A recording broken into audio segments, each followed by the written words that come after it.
Hi hello എൻ്റെ കൂട്ടുകാർക്ക് നമ്മൾ ചോറ് വെക്കുന്ന അരി വെച്ചിട്ട് നല്ലൊരു സ്നാക്ക് ഉണ്ടാക്കുമെന്ന് പറഞ്ഞുതരാം. ഇത് കുഞ്ഞുങ്ങൾക്കൊക്കെ ഒരുപാട് ഇഷ്ടപ്പെടും കേട്ടോ. ഇത് അപ്പൂസിന് ഇവിടെ ഒരുപാട് ഇഷ്ടമുള്ളൊരു സംഭവമാണ്. ഇവൻ കുറേ ദിവസമായിട്ട് ചോദിക്കുന്നുണ്ട്. പക്ഷേ ഇതുവരെ ഉണ്ടാക്കി കൊടുക്കാൻ എനിക്ക് സമയം കിട്ടിയില്ല. അപ്പോൾ ഇന്ന് ഇച്ചിരി ഉണ്ടാക്കി കൊടുക്കാമെന്ന് പറഞ്ഞാൽ സ്കൂളിൽ നിന്ന് വന്നിട്ട് അതിന് വയറ് വിശക്കെന്ന് പറഞ്ഞു. അങ്ങനെ ഞാൻ നന്നായിട്ട് അത് കഴുകി എടുത്തിട്ട് കൊണ്ടുവന്നു കേട്ടോ. ഇനി നമുക്കതൊന്ന് വറക്കണം. അതിന് വേണ്ടി ഞാൻ ചെവിട് കട്ടിയുള്ള ചീനിച്ചട്ടി സ്റ്റൗവിൽ വെച്ചു. ഇനി നമുക്കതെന്നുണ്ടെങ്കിൽ ഈ കഴുകി ക്ലീൻ ചെയ്തുകൊണ്ട് വന്ന അരി നമുക്ക് ഇതിലേക്ക് ഇട്ട് കൊടുക്കാം.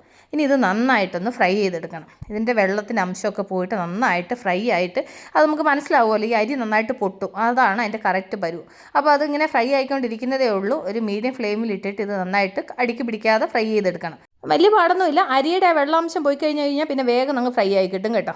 അപ്പോൾ ഇത് ഫ്രൈ ആയിക്കൊണ്ടിരിക്കുന്ന ഇതിൻ്റെ ഒരു എന്താ പറയുക അവസാനത്തെ സ്റ്റേജിലേക്ക് എത്തിക്കൊണ്ടിരിക്കുക. ഇനി ഇത് ഇച്ചിരി കൂടെ ഒന്ന് ഫ്രൈ ആവണം. അപ്പോൾ ഞാൻ അതിൻ്റെ കൂടാണെന്നുണ്ടെങ്കിൽ ഒരു 3 ഏലക്കയുടെ അകത്തെ അരി മാത്രം എടുത്ത് ഈ അരിയുടെ കൂടെ ഇട്ടിട്ട് അതിൻ്റെ കൂടെ അങ്ങ് ഫ്രൈ ചെയ്യുന്നുണ്ട് കേട്ടോ. അപ്പോൾ ഇനി ഇത് ഇച്ചിരി കൂടെ നന്നായിട്ടൊന്ന് ഫ്രൈ ആയിട്ടില്ലേ. ഇടയ്ക്കൊക്കെ എല്ലാ അരികളും ഒരു വൈറ്റ് കളറായേക്കുന്നുണ്ടോ. ഇതാണ് അരി ഫ്രൈ ആയെന്നുള്ളതിൻ്റെ ആ ഒരു ഇത് നല്ല മണവും വരും കേട്ടോ. അപ്പോൾ ഇത് നന്നായിട്ട് ഫ്രൈ ആയിട്ടുണ്ട്. ഇനി ഞാൻ സ്റ്റൗ ഓഫ് ചെയ്യാണ്. ഓഫ് ചെയ്തതിന് ശേഷം ഇനി നമുക്കിത് മിക്സിയുടെ ജാറിലോട്ട് ഇട്ടിട്ട് ഇനി ഇത് നന്നായിട്ടൊന്ന് പൊടിക്കണം. അപ്പോൾ ഞാനിത് പൊടിക്കുന്നതിൻ്റെ കൂട്ടത്തിൽ ഞാനാണെന്നുണ്ടെങ്കിൽ പിന്നെ എൻ്റെ കൈക്ക് ഒരു 2 പിടിയോളം ഞാൻ തേങ്ങ ഇട്ട് കൊടുക്കുന്നുണ്ട്. തേങ്ങ ഇച്ചിരി കൂടിയോ കുറഞ്ഞെന്ന് വിചാരിച്ചിട്ട് കുഴപ്പമില്ല. അത് കഴിഞ്ഞിട്ട് മധുരത്തിന് ആവശ്യത്തിന് ഞാൻ ശർക്കര ചേർത്ത് കൊടുക്കുന്നുണ്ട്. എൻ്റെ അടുത്ത് ശർക്കരയുടെ പൊടി ആയതുകൊണ്ടാണ് ഞാൻ ഈ പൊടി ഇങ്ങനെ ചേർക്കുന്നത്. അല്ലാത്ത ശർക്കരയാണെങ്കിൽ പൊടിച്ച് ചേർത്താൽ മതി. എന്നിട്ട് ഞാൻ ഒരു പിഞ്ച് ഉപ്പ് ചേർത്ത് കൊടുക്കുന്നുണ്ട്, ആ മധുരം ഒന്ന് ബാലൻസ് ചെയ്യാൻ വേണ്ടിയിട്ട്. ഇനി ഇത് നന്നായിട്ടൊന്ന് പൊടിച്ചുകൊണ്ട് വരണം. അപ്പോൾ ഞാനത് നന്നായിട്ടൊന്ന് പൊടിച്ചുകൊണ്ട് വന്നിട്ടുണ്ട്. അതിനി നമുക്കൊരു ബൗളിലോട്ട് ഇട്ട് കൊടുക്കാം. എന്നിട്ട് ഇതിനെ നമുക്ക് കൈകൊണ്ട് നന്നായിട്ടൊന്ന് മിക്സ് ചെയ്യാം. കാരണം ആ ശർക്കരയും ആ അരിയും എല്ലാം കൂടെ നന്നായിട്ടൊന്ന് മിക്സ് ആവാൻ വേണ്ടിയിട്ടാണ് കേട്ടോ. അതിങ്ങനെ ഒന്ന് മിക്സ് ചെയ്തതിന് ശേഷം ഇതിലേക്ക് ഞാൻ 1 ടേബിൾ സ്പൂൺ നെയ്യ് ചേർത്ത് കൊടുക്കുന്നുണ്ട്.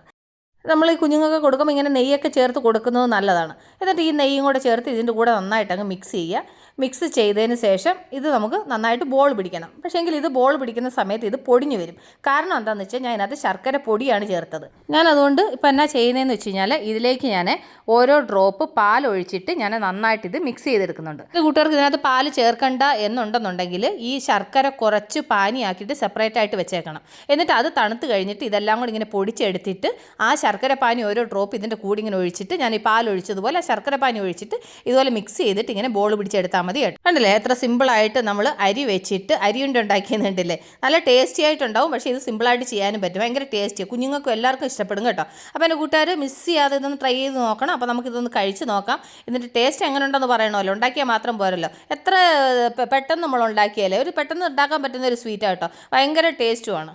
പക്ഷേങ്കിൽ ആ അരി ആണെന്നുണ്ടെങ്കിൽ വറുത്ത് നമ്മളിങ്ങനെ പൊടിച്ച് നമ്മളത് കഴിക്കുമ്പോൾ ഉണ്ടല്ലോ നമുക്കതാണെങ്കിൽ നന്നായിട്ട് ഫീലാവും. ആ ഒരു അരിപ്പൊടിയുടെ ആ ഒരു ടേസ്റ്റ് ഉണ്ടല്ലോ, ഒരു ഡിഫറെൻറ്റ് ടേസ്റ്റാണ്. നമ്മൾ നോർമൽ പിന്നെ അരിയുണ്ട കഴിക്കുന്ന ആ ഒരു ടേസ്റ്റ് അല്ല, ഇതൊരു വെറൈറ്റി ടേസ്റ്റാണ്. അപ്പോൾ എൻ്റെ കൂട്ടുകാർ മിസ് ചെയ്യാതെ ഒന്ന് ട്രൈ ചെയ്ത് നോക്കണം. അപ്പോൾ ഇതിൻ്റെ മെയിൻ ആളെന്ന് പറയുന്നത് അപ്പൂസാണ്. അപ്പൂസ് പറഞ്ഞിട്ടാണ് ഞാൻ ആക്ച്വലി ഇത് ഉണ്ടാക്കിയത്. അപ്പോൾ ഞാൻ ഒരെണ്ണം നിങ്ങളെ ഒന്ന് കഴിച്ച് കാണിച്ചതേ ഉള്ളൂ. ഇനിയിപ്പോൾ ഇതിൻ്റെ കാര്യത്തിന് അപ്പൂസ് എന്തായാലും തീരുമാനം ആക്കിക്കോളും. അപ്പോൾ കുറേ ദിവസമായിട്ട് പറയുന്നത് എനിക്ക് സമയം കിട്ടാൻ ഞാൻ ഉണ്ടാക്കി കൊടുത്തില്ല കേട്ടോ. അപ്പോൾ ഇന്ന് എന്തായാലും ശരിയെന്ന് വിചാരിച്ചിട്ട് അവന് വയറ് വിശക്കെന്ന് പറഞ്ഞു. അവന് ചോറ് വേണ്ട, രാവിലെ ഉണ്ടാക്കി പുട്ടിരിക്കുന്ന അതൊന്നും വേണ്ട കേട്ടോ. അതിന് വേണ്ടിയിട്ടാണ് ഞാൻ പെട്ടെന്ന് ഇത് തട്ടിക്കൂട്ടി ഉണ്ടാക്കിയത്. അപ്പോൾ എൻ്റെ കൂട്ടുകാർക്ക് ഇഷ്ടപ്പെട്ടല്ലോ. അപ്പോൾ നമ്മൾ ഈ വീഡിയോയുടെ വൈൻഡപ്പ് ചെയ്യണം. അപ്പോൾ നമ്മൾ ഉടൻ തന്നെ അടുത്ത വീഡിയോ ആയിട്ട് വീണ്ടും കാണും വരെ. Take care, bye, see U.